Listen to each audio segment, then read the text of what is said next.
বিসমিল্লাহির রহমানির রহিম। আজকে আমরা শিখব আইসিটির তৃতীয় অধ্যায় সংখ্যা পদ্ধতি। সংখ্যা পদ্ধতি হচ্ছে দুই প্রকার, একটা হচ্ছে পজিশনাল সংখ্যা পদ্ধতি আর একটা হচ্ছে নন পজিশনাল সংখ্যা পদ্ধতি। পজিশনাল সংখ্যা পদ্ধতিগুলোকে আবার চার ভাগে ভাগ করা যায়।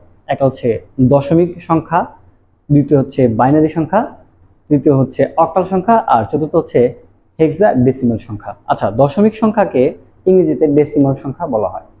এই চারটি সংখ্যা নিয়ে হচ্ছে মূলত তৃতীয় অধ্যায়, আইসিটির তৃতীয় অধ্যায়ে সবচেয়ে বেশি আলোচনা করা হয়েছে। ঠিক আছে, তো দশমিক সংখ্যার ভিত্তিগুলো আমরা জেনে নিই। দশমিক সংখ্যার ভিত্তি হচ্ছে 10। আমরা যখন দশমিক সংখ্যা সম্পর্কে জানবো বা একটা সংখ্যা থেকে আরেকটা সংখ্যায় রূপান্তর শিখবো, তখন আমার এই ভিত্তিটা দরকার পড়বে। তো ভিত্তি যে 10, সেই 10টি সংখ্যা কি কি আসলে আমরা সেটা জানি। সেটা হচ্ছে 0, 0, 1, 2, 3, 4, 5, 6, 7, 8, 9। ঠিক আছে, ভিত্তি 10, 0 থেকে 9 পর্যন্ত যে ডিজিটগুলো, সেগুলো নিয়ে যতগুলো সংখ্যা তৈরি করা যায় সবগুলাই দশমিক সংখ্যা এর মধ্যে পড়বে। ঠিক আছে, তারপর হচ্ছে বাইনারি সংখ্যা। বাইনারি সংখ্যার ভিত্তি হচ্ছে 2। মজার ব্যাপার হচ্ছে 0 থেকে 9 এই ডিজিটগুলোর প্রত্যেকটি ব্যবহার করে আমরা যত সংখ্যা তৈরি করতে পারবো সেগুলো হবে দশমিক সংখ্যা।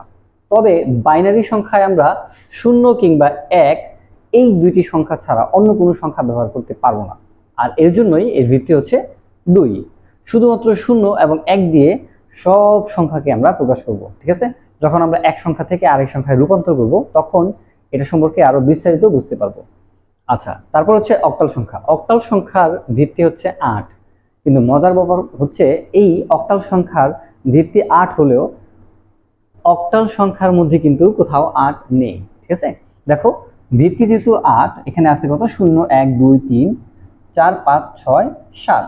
0 থেকে 7, দেখো 1 থেকে 7 পর্যন্ত 7টি সংখ্যা আর 0 হচ্ছে আরেকটা সংখ্যা। মোট এই 8টি সংখ্যা।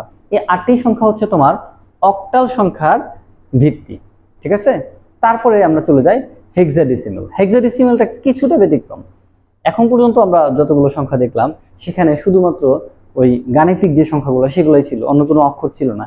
এখানে কিন্তু ইংরেজি অক্ষর আছে, A B C D E F. চলো সেগুলো জেনে নেই।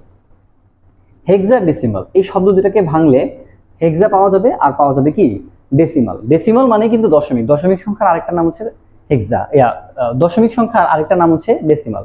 তো আর হেক্সা মানে হচ্ছে 6, ডেসিমাল হেক্সা, হেক্সাডেসিমাল। হেক্সাডেসিমাল মানে হচ্ছে 16, যার ভিত্তি কিনা 16। ভিত্তি কোনগুলো সেগুলো শিখে নেই।